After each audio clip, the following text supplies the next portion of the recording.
My boyfriend called me ugly in front of his friends and dumped me at a restaurant, leaving me to cover the bill. As he walked away, he yelled, "A girl like you should be grateful I even dated you." I just smiled and stayed calm. That morning, my phone exploded with 20 missed calls. This isn't just a story about a breakup.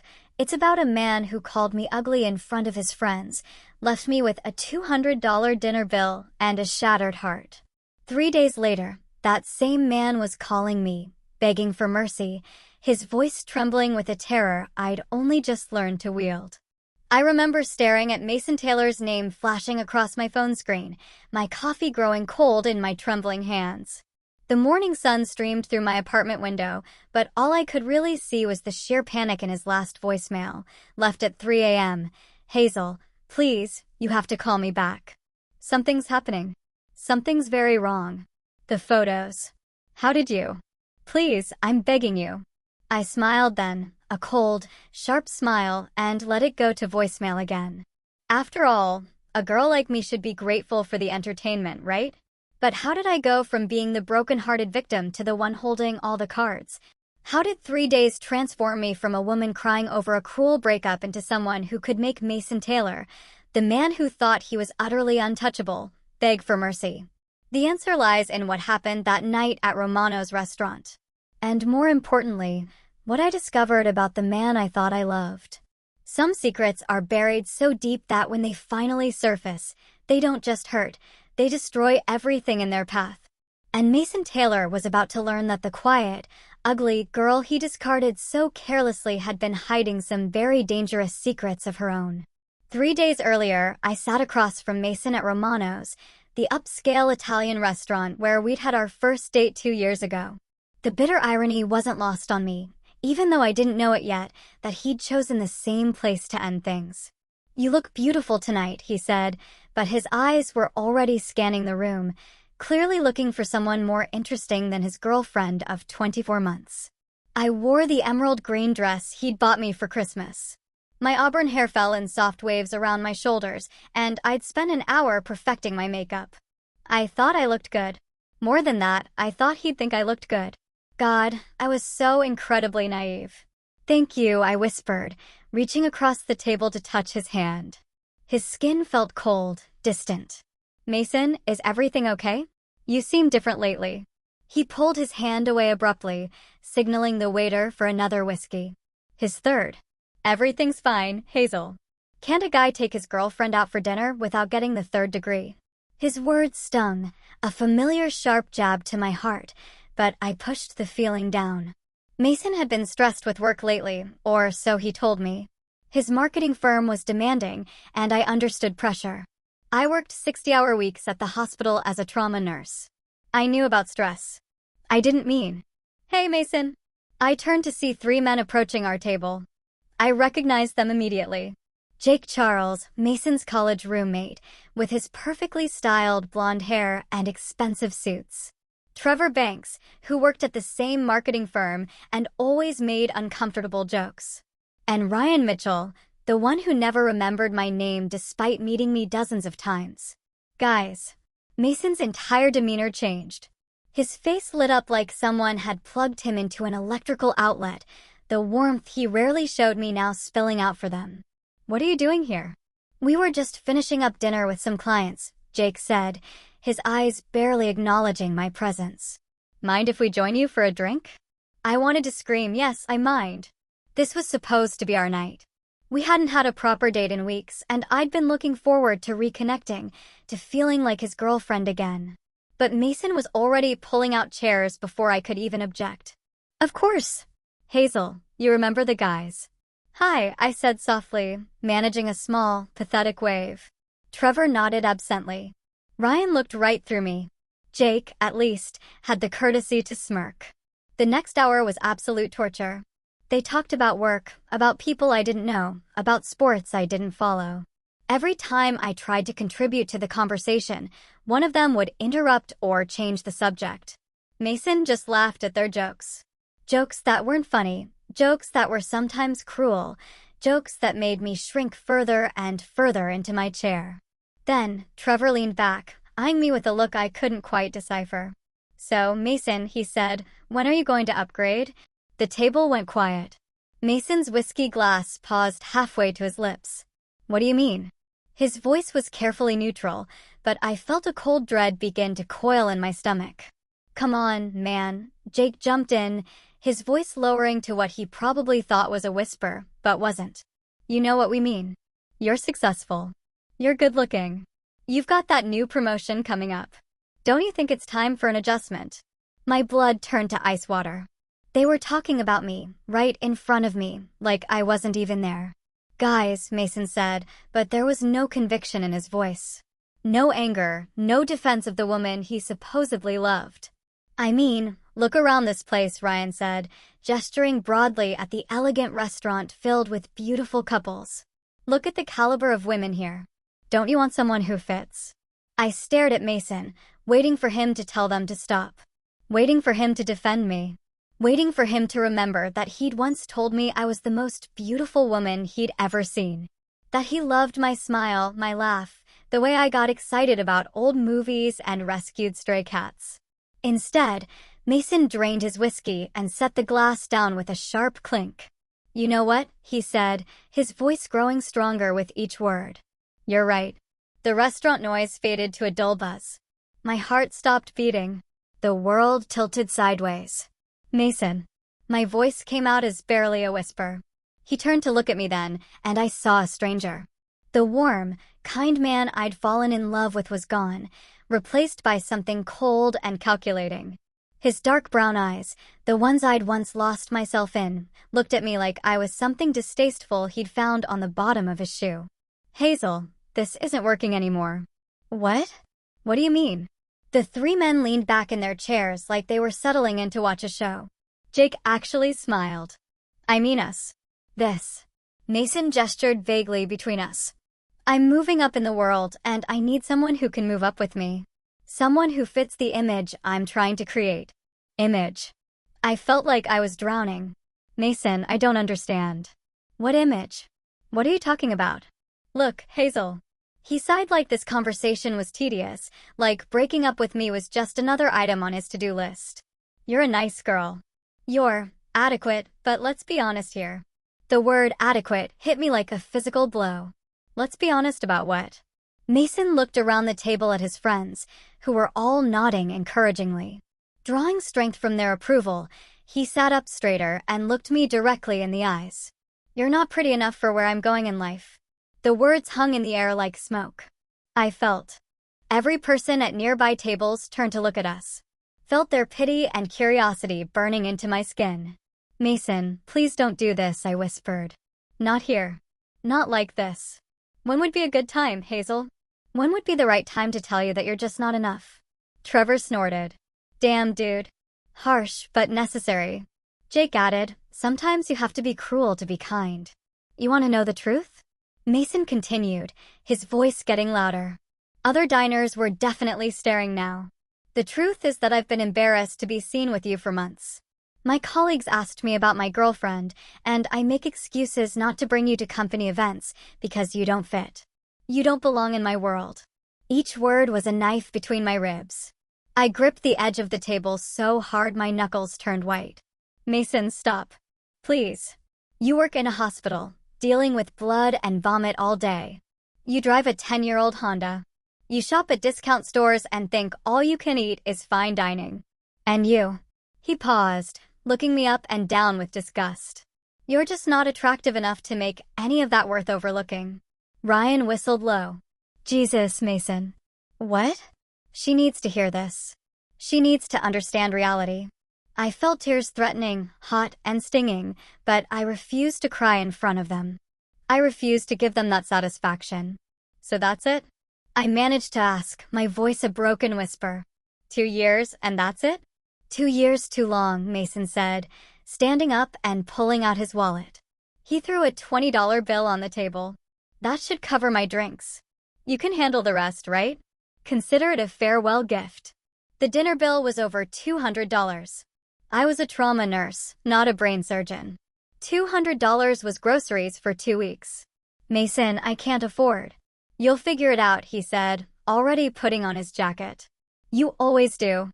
His 3 friends stood up with him like a pack of hyenas following their leader. "See you around, Hazel," Jake said with mock sympathy. "Maybe."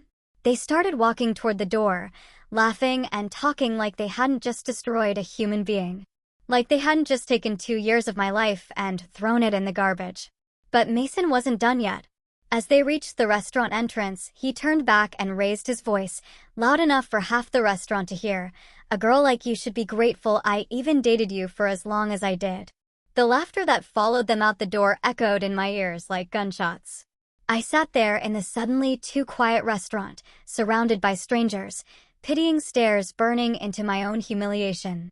The waiter approached cautiously, like I might bite. "Miss, will you be needing anything else?" "Just the check, please," I whispered. When he brought it, I stared at the total with numb disbelief. $237.43. More than I had in my checking account until payday. I smiled. Not because I was happy. Not because I was okay. I smiled because something inside me had broken. And when it broke, it revealed something I'd kept buried for a very long time. Something Mason Taylor had no idea existed. Something that was about to make his life very, very complicated. I paid the bill with my credit card and walked out of Romano's with my head held high. The valet brought my 10-year-old Honda, actually, a 9-year-old Civic that I'd bought with cash because I believed in living within my means. Mason had always made comments about my car, my clothes, my choices. I thought he was joking, trying to motivate me to better myself. Now I understood he'd been cataloging my inadequacies for months. The drive home to my modest apartment in the suburbs was a blur of streetlights and tears I refused to let fall. When I finally made it inside, I deadbolt the door, kicked off the heels that had been pinching my feet all night, and walked to my bathroom mirror. "Ugly," I said to my reflection. The woman staring back at me had auburn hair that caught the light like copper, green eyes that men had once called mesmerizing, and the kind of delicate features that belonged in Renaissance paintings. I wasn't a supermodel, but I'd never considered myself ugly. I thought I was pretty. More importantly, I thought Mason thought I was pretty. "Adequate," I continued, testing the word like poison on my tongue. I'd graduated summa cum laude from nursing school. I'd worked in trauma units in 3 different cities. I'd saved lives, comforted families, and made a difference in the world every single day. I'd never considered myself adequate. I'd thought I was accomplished. But Mason was right about one thing. I wasn't who I appeared to be. I walked to my bedroom and opened the closet door. Behind my work scrubs and casual clothes, pushed to the very back where I never looked, was a garment bag I hadn't touched in over 3 years. Inside was a black cocktail dress that had cost more than Mason made in a month. Beside it hung jewelry that could have paid off his student loans. At the bottom of the bag were shoes that were works of art and a clutch purse that had been handmade in Italy. I pulled out my laptop and logged into a bank account I hadn't accessed since I'd moved to the city and started over as just Hazel the nurse. Current balance, $2,847,392.67. I scrolled through my portfolio, tech stocks, real estate investments, municipal bonds, all performing beautifully, just as my financial advisor had predicted. Then I opened my other laptop, the one I kept hidden in a false bottom of my dresser drawer, the one with software that cost more than most people's cars. It was time to remember who I used to be. My name is Hazel Wilson, and yes, I'm a trauma nurse. But I'm also the daughter of tech mogul Richard Blackstone, founder and CEO of Blackstone Industries. I'm worth more than Mason and his 3 idiot friends would make in their combined lifetimes. 3 years ago, after my father's death, I'd inherited not just his money, but his company, a company I'd helped him build from the ground up. Starting with coding lessons when I was 12 and progressing to corporate strategy by the time I was 25. But inheriting billions at 26 had taught me something valuable. When people know you're rich, they never love you. They love your money, your connections, your power. They love what you can do for them. So, I'd made a choice. I'd put professional managers in charge of Blackstone Industries, moved to a new city, and started over as a trauma nurse. Something I'd always wanted to try. I'd lived modestly, driven ordinary cars, shopped at normal stores. I'd wanted to find someone who would love me for me, not for what I could give them. I'd thought I'd found that person in Mason Taylor. How wrong I'd been. I opened my secure messaging system and typed a quick message to my head of security, a former CIA operative named Victoria Cross, who'd worked for my father for 15 years. Vic, need a deep background check on Mason Taylor. DOB March 15, 1992. Currently employed at Pinnacle Marketing Solutions. Also need full profiles on Jake Charles, Trevor Banks, and Ryan Mitchell. All associates of the target. Need everything. Finances, relationships, secrets, weaknesses. Timeline, 48 hours. The response came back in less than 5 minutes. Understood. Anything I should know about the level of detail required? I smiled at my reflection in my laptop screen. Find everything, Vic, leave no stone unturned. They hurt someone I care about. Will do. Sorry to hear that. Do you need additional resources? Not yet, but keep the team on standby. I closed the laptop and walked back to my closet. Tomorrow, I would go to work, smile at my patients, and pretend to be heartbroken Hazel Wilson, the dumped nurse who couldn't afford a fancy dinner. But tonight, I had planning to do. Mason Taylor had made the mistake of thinking I was weak, ordinary, and beneath him. He'd humiliated me in public because he thought I had no power, no resources, no ability to fight back. He was about to learn that sometimes the quietest people are quiet for a very good reason. The next morning at the hospital, I went through my rounds like a ghost. I checked on Mrs. Rodriguez, who was recovering from a heart attack. I helped Dr. Thompson stabilize a car crash victim. I comforted a scared teenager who'd overdosed at a party. Normal Hazel Wilson things, the kind of adequate work that adequate people do. My phone buzzed with a text from my best friend and fellow nurse, Emma Clark. Girl, you look like hell. Coffee break? No. Emma was the only person in this city who knew anything about my past. And even she didn't know everything. I'd met her during nursing school and told her I came from money, but wanted to make my own way. She thought money meant my family was upper middle class, not that I could buy the hospital we worked in without checking my bank balance. Okay, spill, Emma said when we sat down in the hospital cafeteria with our terrible coffee. You're doing that thing where you smile, but your eyes look dead. What happened? Mason broke up with me. That bastard. How? I told her the story, watching her face cycle through disbelief, anger, and finally, pure rage. He called you what? In public. Emma's voice carried across the cafeteria, making several people turn to look. That piece of garbage. Hazel, honey, you know he's wrong, right? You know you're beautiful. Do I? I asked quietly. Yes, you absolutely do. You're stunning. You're brilliant. You're kind. And you save lives for a living. Mason Taylor is a walking pile of mediocrity in an expensive suit. You're worth 100 of him. If only she knew how literally true that was. It's fine, I said. I'm fine. No, you're not. You're planning something. You get this look when you're planning something. It's the same look you had when you figured out how to prove that Dr. Kingston was stealing medication. Emma knew me well. Too well. I'm not planning anything. What would I plan? I'm just a nurse, remember? Just adequate. Don't you dare, Emma said, pointing her fork at me like a weapon.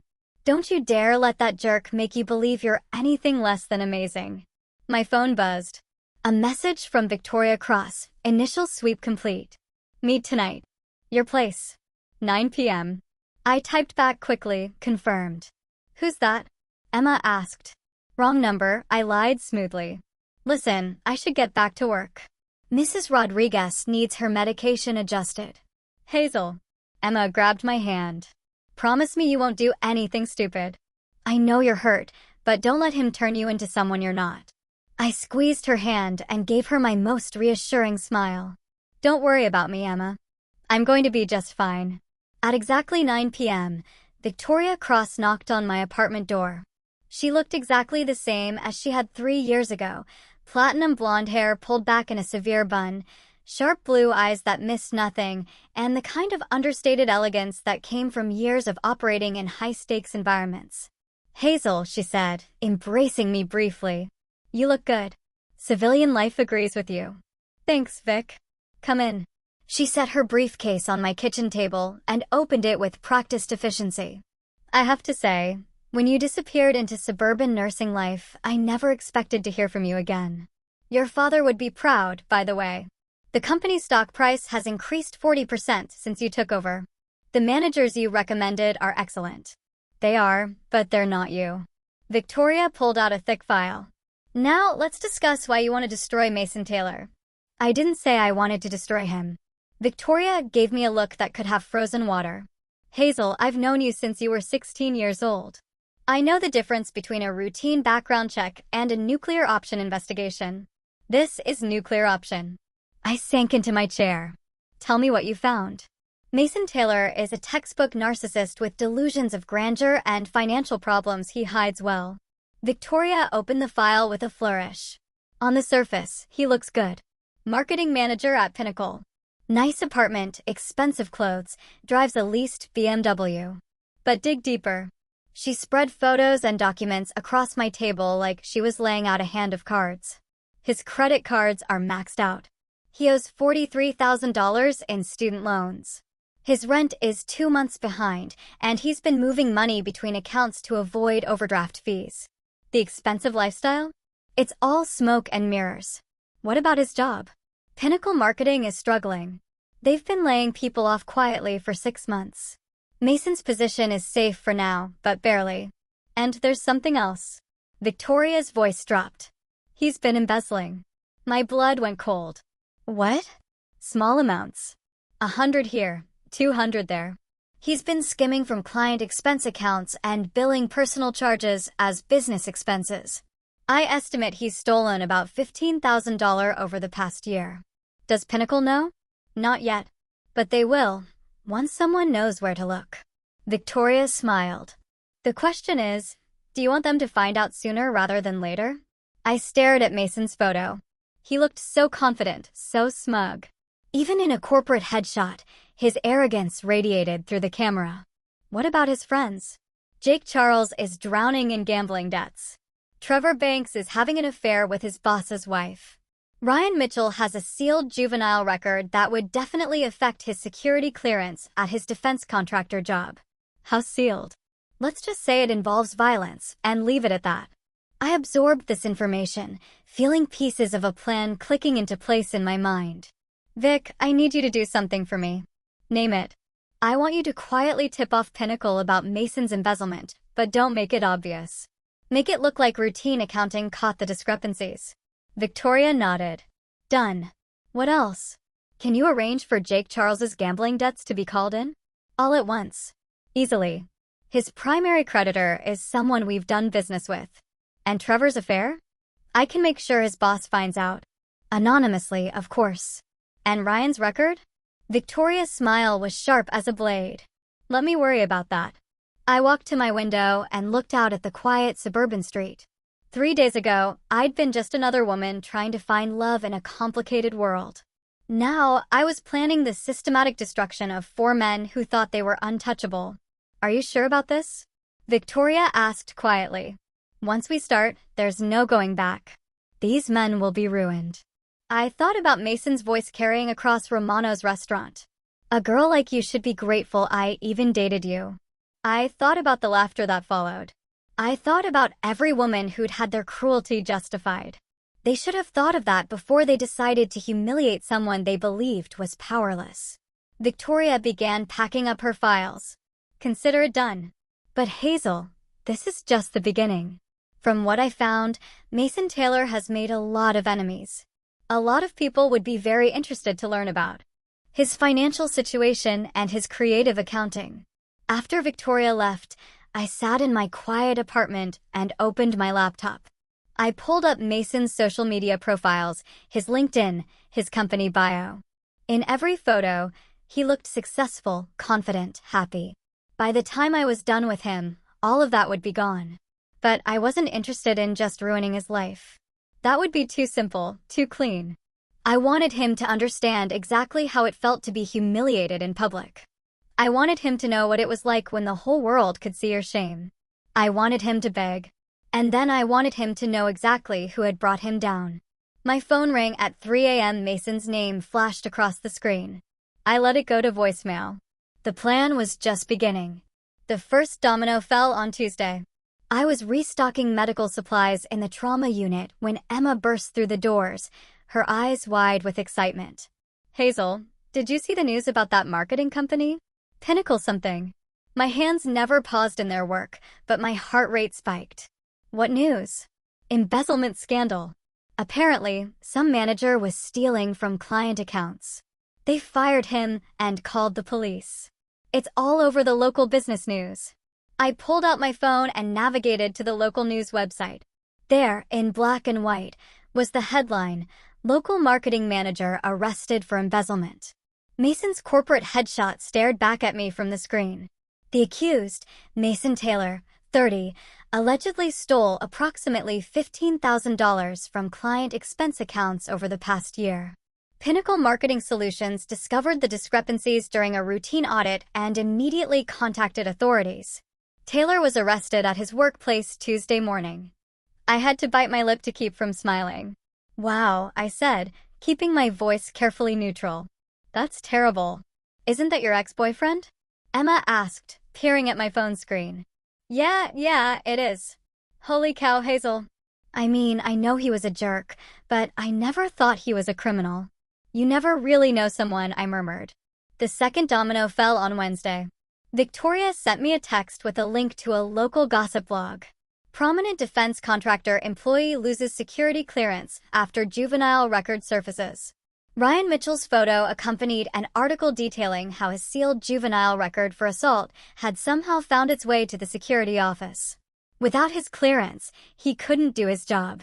Without his job, he couldn't afford his mortgage, his car payments, or his carefully cultivated lifestyle. The third domino fell on Thursday. Trevor Banks's affair made it into the society pages when his boss's wife threw a very public, very expensive vase at him in the middle of an upscale restaurant. The accompanying photo showed Trevor covered in water and white roses, his face a mask of shock and humiliation. His boss fired him the next day. But Jake Charles's downfall was my masterpiece.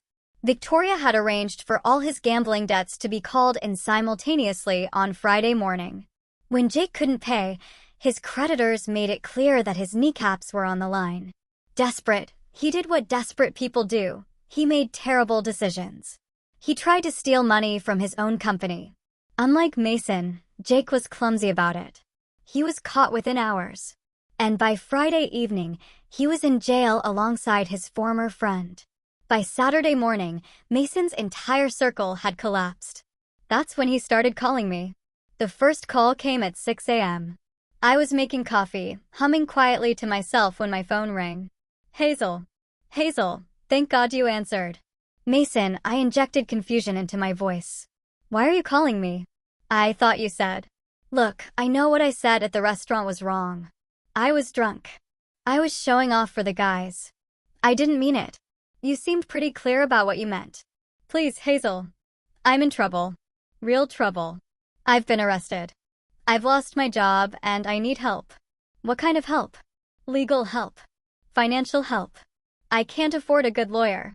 And the public defender they gave me looks like he's barely out of law school. I let silence stretch between us. Hazel, are you there? I'm here. I'm just confused about why you think I'd help you. You said I was ugly, remember? You said I was adequate at best. You said I should be grateful you dated me. I was wrong. I was completely wrong. You're beautiful. You're amazing. And I was an idiot to let you go. So, you want me back? Yes. Absolutely. We can work this out. We can. I hung up. He called back immediately. I let it go to voicemail. Hazel, please don't hang up on me. I love you. I know I have a shitty way of showing it, but I love you. Please call me back. The second call came 2 hours later.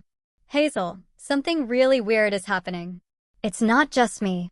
Jake, Trevor, Ryan. We're all going through hell right now. Jake and I are both arrested. Trevor lost his job. Ryan lost his clearance. It's like someone is targeting us. Now, that was interesting. That does sound strange, I said carefully. Right?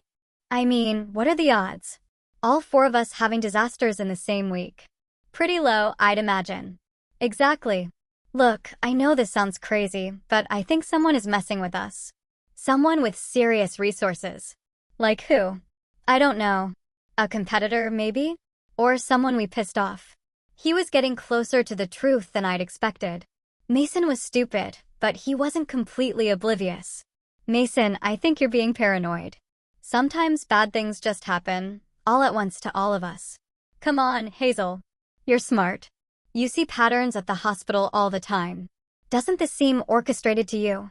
I think you're looking for someone to blame for your own bad choices. My bad choices?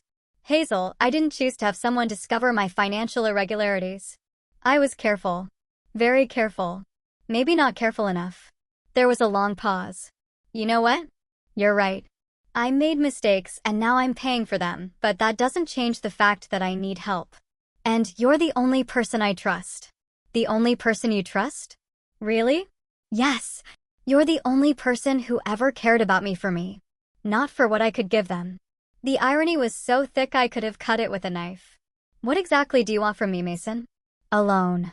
Just enough to hire a decent lawyer. I'll pay you back as soon as I get back on my feet. How much? $50,000. I almost laughed. $50,000? I made that much in investment interest every few days. Mason, I'm a trauma nurse. Where would I get $50,000? But you could get $50,000 and I can't qualify for a loan that big. Then what about a smaller amount? $20,000? $10,000? Anything would help. I pretended to consider this. I might be able to scrape together $5,000. But Mason, after what you said to me, after how you treated me, why should I help you? Because you're a good person. Because you save lives every day. Because somewhere deep down, you still care about me. He was right about one thing. I still cared about him. I cared about watching him squirm. I need time to think about it. How much time? Hazel, I don't have a few days. My hearing is Monday. If I don't have a lawyer, then you'll have a public defender. Lots of people get by with public defenders. Lots of people go to prison with public defenders. Maybe you should have thought of that before you started stealing. The silence stretched so long I thought he'd hung up. Hazel, do you hate me? Such a simple question. Such a complicated answer. No, Mason, I don't hate you. It was the truth. Hate was too small an emotion for what I felt. Hate was what you felt for someone who'd hurt you, but was still on your level. What I felt for Mason Taylor was something much more dangerous. I felt nothing. He was a problem to be solved, an equation to be balanced, a stain to be cleaned up. Thank you, he whispered. I'll call you tomorrow. Sure. After I hung up, I opened my laptop and transferred $5,000 from one of my investment accounts to my regular checking account. Not because I was going to give it to Mason, but because I wanted him to see exactly how much I was worth when the time came to reveal the truth. The third call came Sunday night, and Mason sounded different. Desperate. Hazel, I've been thinking about what I said earlier about someone targeting us. And? I think I know who it is.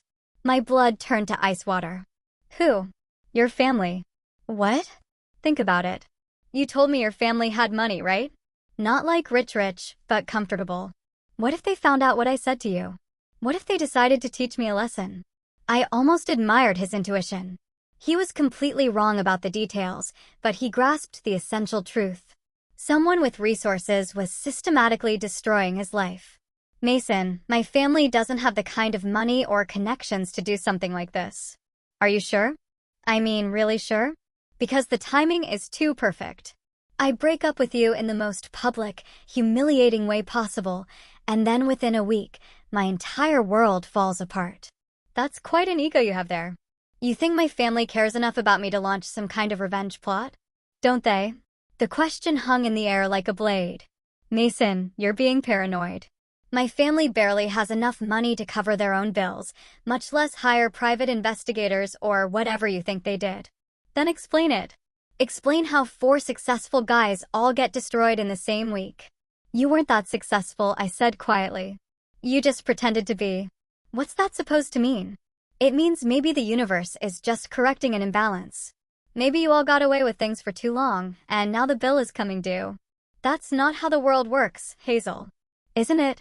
The 4th call came Monday morning at 3 a.m. I was awake anyway, sitting in my living room with a cup of tea, watching the sunrise and thinking about justice. Hazel. Mason's voice was raw, broken. I'm sorry. I'm so damn sorry. What happened? My hearing went badly. They're talking about 18 months in prison. 18 months, Hazel.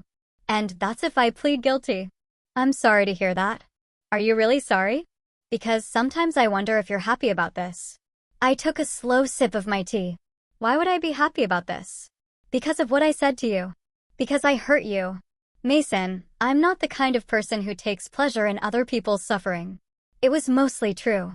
I didn't take pleasure in suffering in general. Just his suffering. Just the suffering of men who thought they could crush other people without consequences. I know you're not. That's why I'm calling. That's why I need you to help me. I told you I need time to think about the loan. Not the loan. Something else. What? I need you to be a character witness. The request hit me like a physical blow. What? At my sentencing hearing. I need people to testify that I'm not a bad person, that I made mistakes, but I don't deserve to go to prison. You knew me better than anyone. If you could just tell them about the good times we had, about how I was with you when we were alone. Mason, please. I know I don't deserve your help.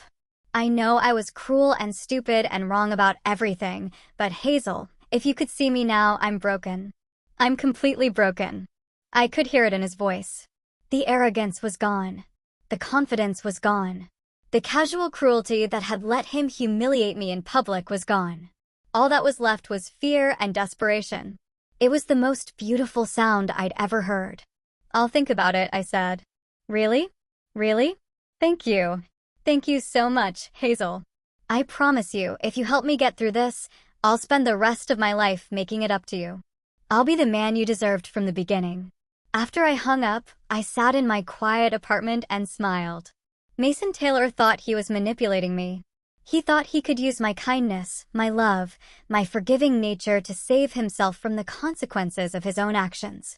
He had no idea that the kind, forgiving Hazel Wilson he'd fallen in love with had died in Romano's restaurant 3 weeks ago.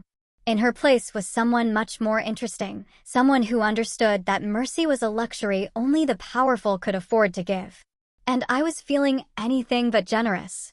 The courthouse was exactly what I'd expected, imposing gray stone, high ceilings, and the kind of institutional lighting that made everyone look guilty.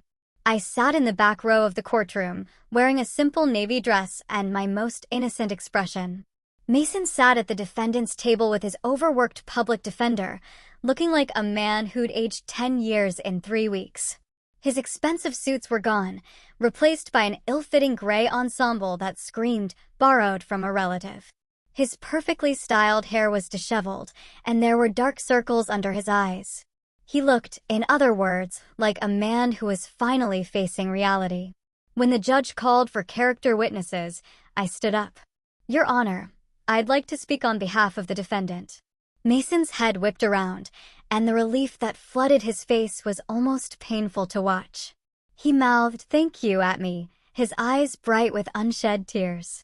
I walked to the witness stand with measured steps, placed my hand on the Bible, and swore to tell the truth, the whole truth, and nothing but the truth. State your name and relationship to the defendant, the judge instructed. My name is Hazel Wilson. Mason Taylor was my boyfriend for 2 years. Was. Yes, Your Honor. We broke up recently. I see. And despite this breakup, you're here to speak on his behalf. I am. Please tell the court about your relationship with Mr. Taylor. I looked directly at Mason, who was watching me with desperate hope.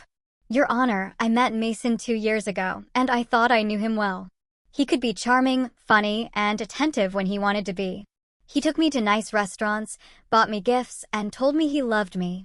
Mason nodded encouragingly, a small, hopeful smile playing on his lips. However, I continued, I also saw another side of Mason Taylor, a side that I think is relevant to these proceedings. The hope in Mason's eyes flickered. What kind of side, Miss Wilson? Mason has a problem with honesty, Your Honor. Not just in his professional life, as we've seen with the embezzlement charges, but in his personal relationships as well. Mason's lawyer started to object, but I continued. He lied to me constantly about his financial situation. He would take me to expensive restaurants and then claim he'd forgotten his wallet, leaving me to pay bills I couldn't afford. He borrowed money from me repeatedly, promising to pay it back and never did. "How much money?" the judge asked. I'd prepared for this question.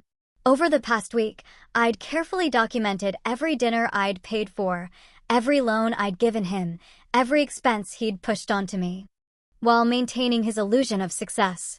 Approximately $3,000 over the course of our relationship, Your Honor. Mason's face had gone white. But the financial deception wasn't the worst part, I continued. The worst part was how he treated me when he thought it didn't matter anymore. Can you elaborate? 3 weeks ago, Mason took me to Romano's restaurant. While we were there, some of his friends joined us. In front of these men, and in front of a restaurant full of strangers, Mason told me I was ugly, that I wasn't good enough for him, that I should be grateful he dated me at all. He then left me to pay a $200 dinner bill and walked out, announcing loudly that a girl like me should be grateful he even dated me. The courtroom was dead silent. This happened 3 weeks ago? Yes, Your Honor. And yet you're here today to speak on his behalf? I'm here today to tell the truth about Mason Taylor's character. The truth is that he's a man who believes rules don't apply to him, whether those rules involve taking money that doesn't belong to him or treating other people with basic human decency. Mason was staring at me like I'd grown a second head. He called me after his arrest, begging for help, not because he was sorry for how he treated me, but because he needed money for a lawyer. He asked me to loan him $50,000, money he knew I didn't have. And when I couldn't, he settled for asking for smaller amounts. Even now, even after everything he's done, Mason Taylor's primary concern is what other people can do for him. I turned to look directly at Mason. Your Honor, I don't believe Mason is evil, but I do believe he's selfish, manipulative, and completely unable to accept responsibility for his actions. The embezzlement charges don't surprise me at all. They're exactly the kind of thing someone would do if they believed the world owed them a lifestyle they hadn't earned. The judge was writing notes, nodding slowly. Is there anything else you'd like to add, Miss Wilson? Just this, Your Honor. Mason asked me to come here today because he thought I still loved him, and he thought love would make me lie for him. He thought I was weak and grateful and easily manipulated. He was wrong about all of those things, just like he was wrong when he thought he could steal money without getting caught. I stood up from the witness stand. Mason Taylor isn't a victim of circumstance. He's a man who made deliberate choices to lie, steal, and hurt other people. And now he's facing the consequences of those choices. In my opinion, those consequences are long overdue. The silence that followed my testimony was deafening. I walked back to my seat, feeling every eye in the courtroom on me. Mason's lawyer was frantically whispering in his ear, but Mason wasn't listening. He was staring at me like he was seeing me for the first time. When the judge announced a recess, Mason broke away from his lawyer and approached me in the hallway. What the hell was that? He demanded. That was the truth. The truth? Hazel, you just destroyed any chance I had of getting a light sentence. Did I? I thought I was being a character witness. I witnessed your character and I shared what I saw. You vindictive bitch. I can't believe I ever thought I loved you. I smiled. There's the Mason I know. For a while there, with all the begging and crying, I thought prison had changed you already. You think this is funny? I think justice is beautiful. Mason grabbed my arm, his fingers digging into my skin. You have no idea who you're messing with. Don't I? Something in my voice made him loosen his grip. You want to know something interesting, Mason? You were right when you said someone was targeting you and your friends. Someone with resources, someone with connections, someone who could orchestrate the kind of systematic destruction you've all experienced. His eyes widened. You were just wrong about who it was. What are you saying? I'm saying that adequate little Hazel Wilson, the ugly trauma nurse who should have been grateful for your attention, isn't quite what she appears to be. Mason's face cycled through confusion, fear, and finally, terrible understanding. It was you, of course. But how? You don't have that kind of money, that kind of power. Don't I? I pulled out my phone and showed him my banking app. The screen displayed a balance that made his embezzlement look like pocket change. My name is Hazel Wilson, I said quietly. But my maiden name was Blackstone, as in Blackstone Industries. As in the tech company worth about $12 billion. As in the inheritance I've been managing very successfully for the past 3 years while pretending to be a simple nurse. Mason's legs gave out.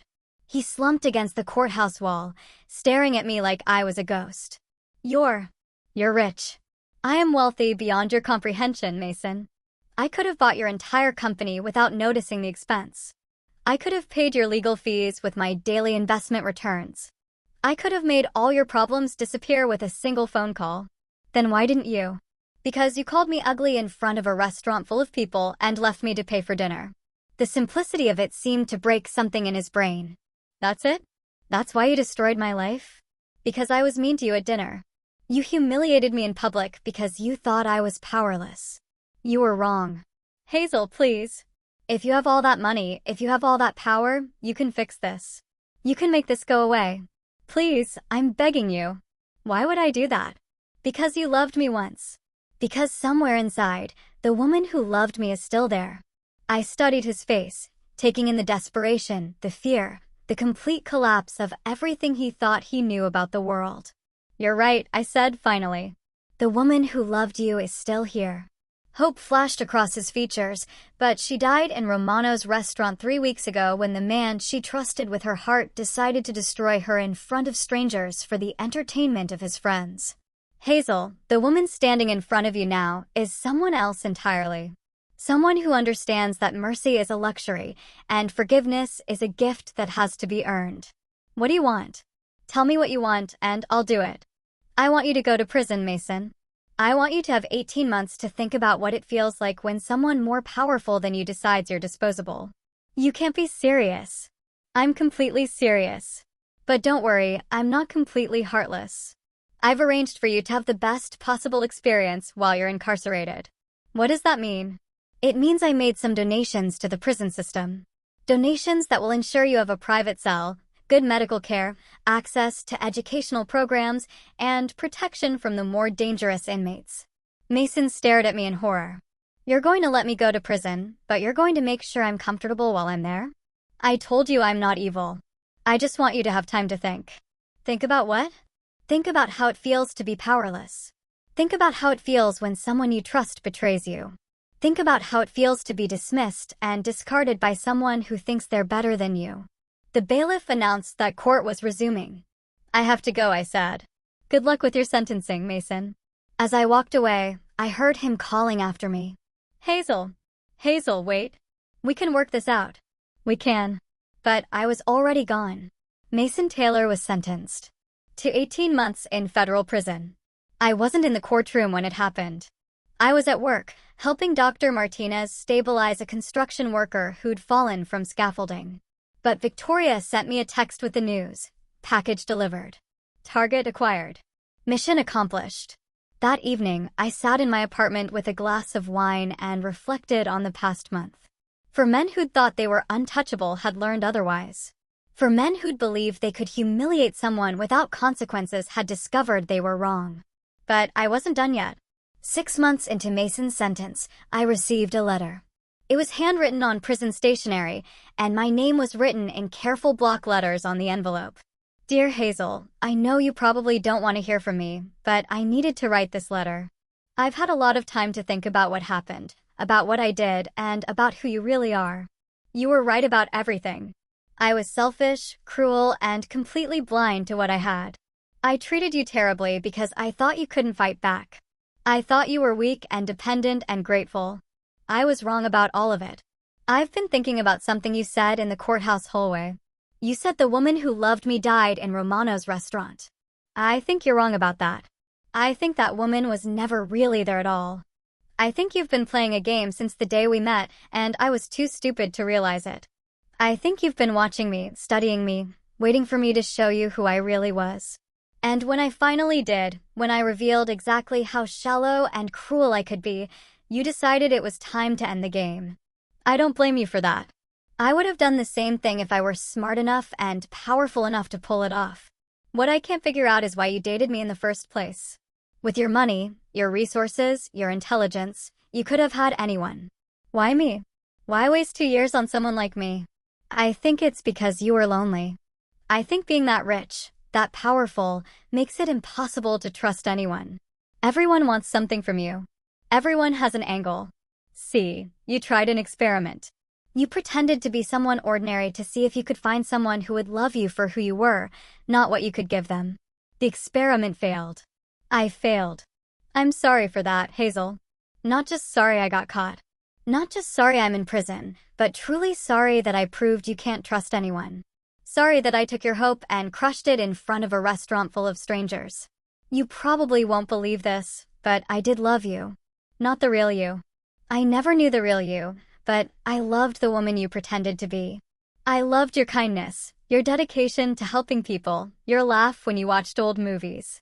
I loved how excited you got about small things and how you cried during commercials with dogs. I just loved all of that less than I loved impressing my friends.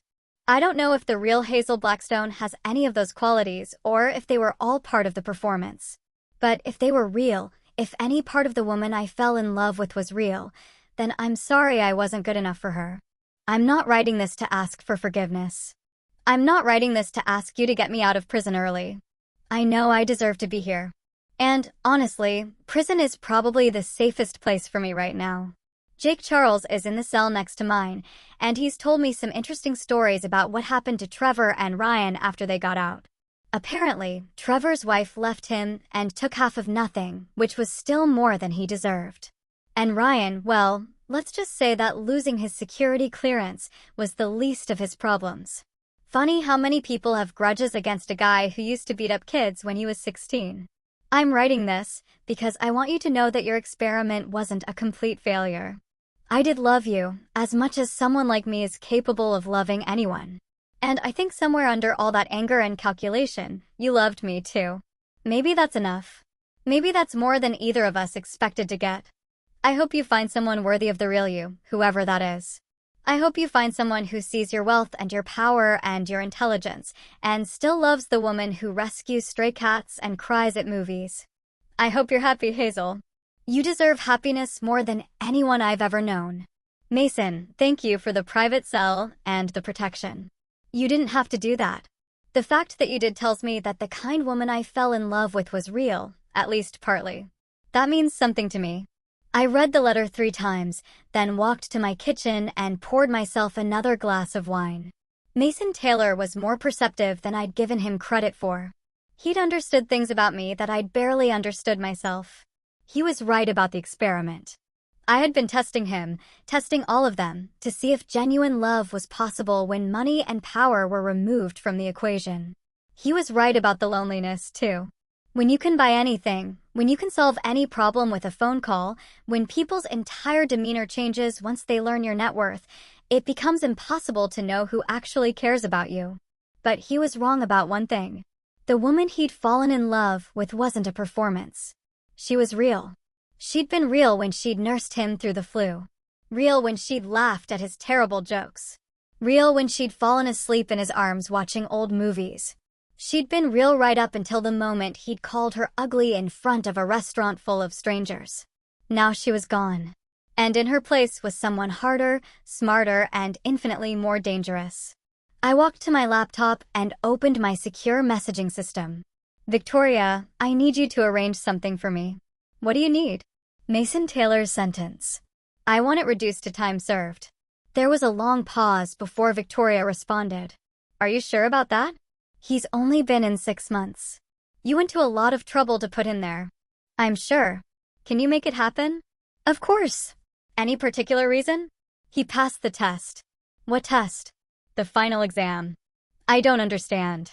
I stared at Mason's letter, at his careful handwriting, at words that had cost him something to write. He figured out who I really am, Victoria. Not just the money, not just the power, but the person underneath.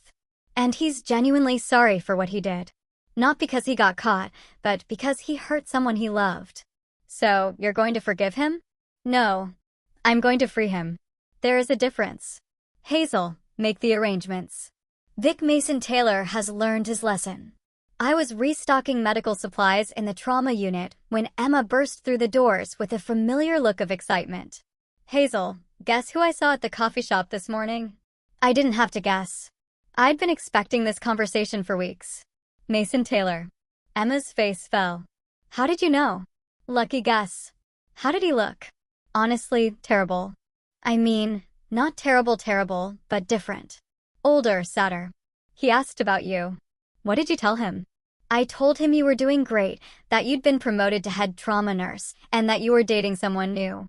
2 out of 3 were true. I had been promoted, and I was doing great. The dating part was a fiction I'd asked Emma to maintain. What did he say? He said he was glad you were happy. And then he asked me to give you something. Emma pulled an envelope from her pocket. My name was written across it in the same careful block letters I remembered from his prison letter. Did he say anything else? He said to tell you that he understood why you did what you did, and that he hoped someday you might forgive him enough to read what he wrote.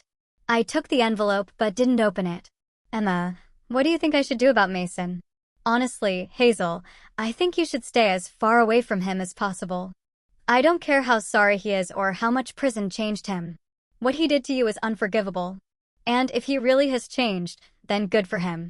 He can go change for someone else. That evening, I sat in my apartment with the envelope in my hands. Outside my window, the suburban street was quiet, peaceful, normal. Inside, I was anything but. Finally, I opened it. Hazel, I'm not supposed to contact you. I'm sure you could have me arrested for harassment, and, honestly, I wouldn't blame you. But there are things I need to say, and I'm hoping you'll give me the chance to say them. I know what you did. I know you arranged for my early release, just like I know you arranged for my comfortable stay in prison. I know because the same lawyer who told me about my sentence reduction also told me that an anonymous benefactor had been covering his fees. Anonymous benefactor, right? I want you to know that I don't expect anything from you. I'm not writing this to ask for a second chance or to beg for forgiveness or to try to win you back. I know that ship sailed a long time ago and it's not coming back to shore. I'm writing this to say thank you. Thank you for showing me who I really was.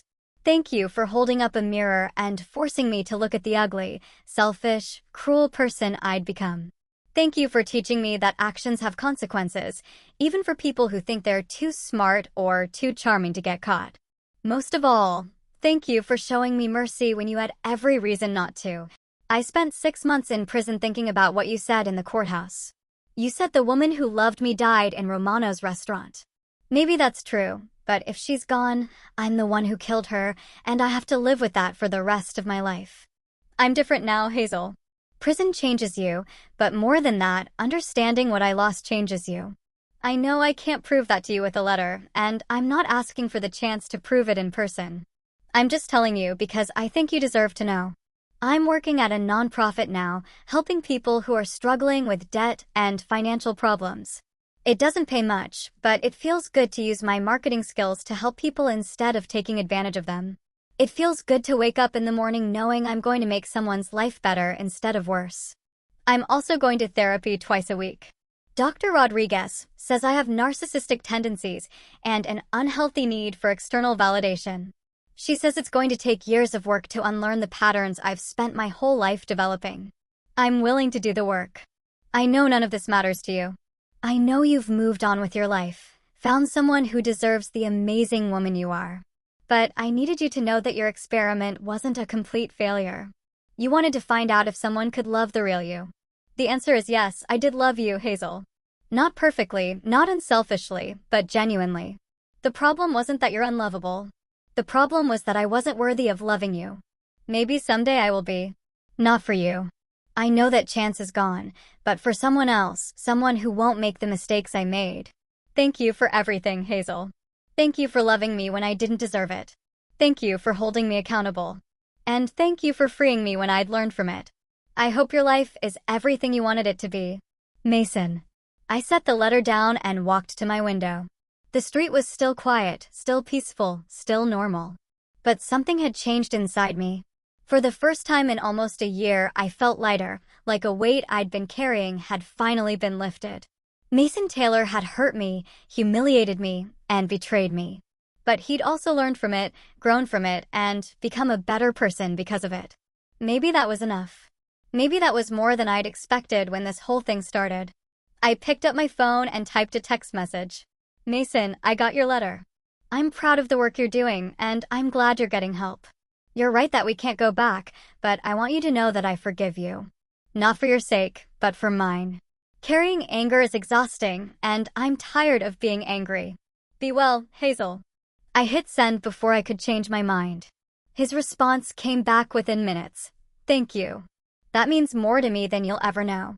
I deleted his number from my phone, then walked to my closet and pulled out the garment bag I hadn't touched in over a year.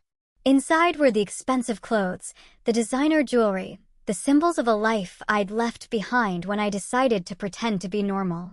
But I wasn't normal. I never had been. I was Hazel Blackstone, daughter of a tech mogul, heir to a billion-dollar fortune, and one of the most powerful women in the country. It was time to stop pretending to be someone else. It was time to go home. The next Monday, I walked into my supervisor's office and submitted my resignation from the hospital. I told her I'd been offered an opportunity one couldn't turn down, which was true. I'd been offered the opportunity to stop hiding from who I really was. Emma cried when I told her I was leaving. Where are you going? She asked. Back to where I came from. Will I see you again? Of course. You're one of the few people who liked me when you thought I was nobody special. That makes you rarer than diamonds. You were never nobody special, Hazel. You saved lives every day. I know. And I'll keep saving lives. Just differently. 1 week later, I stood in the executive boardroom of Blackstone Industries, wearing a tailored black suit that cost more than most people's cars. Around the table sat 12 of the most powerful executives in the tech industry, all waiting to hear what I had to say. Ladies and gentlemen, I began. My name is Hazel Blackstone, and for the past 3 years, I've been letting other people run my company while I figured out who I wanted to be. I clicked to the first slide of my presentation. I'm done figuring. It's time to get back to work. 6 months later, Blackstone Industries announced a revolutionary new healthcare initiative, a network of trauma centers that would provide free emergency care to anyone who needed it. Staffed by the best medical professionals in the world and funded by one of the largest endowments in history, the first center opened in the city where I'd worked as a nurse. Emma was hired as the head nurse with a salary triple what she'd made at our old hospital. At the dedication ceremony, a reporter asked me why I'd chosen to focus on trauma care.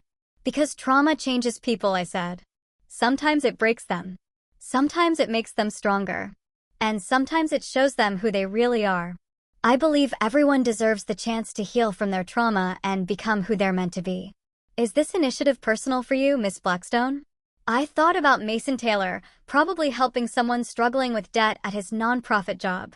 I thought about the letter he'd written, the genuine remorse in his words, the man he was trying to become. I thought about the woman I'd been when I'd fallen in love with him, and the woman I'd become when he'd betrayed me. All healing is personal, I said. We're all walking around with wounds, some visible and some hidden. The question isn't whether we'll be hurt. We will be.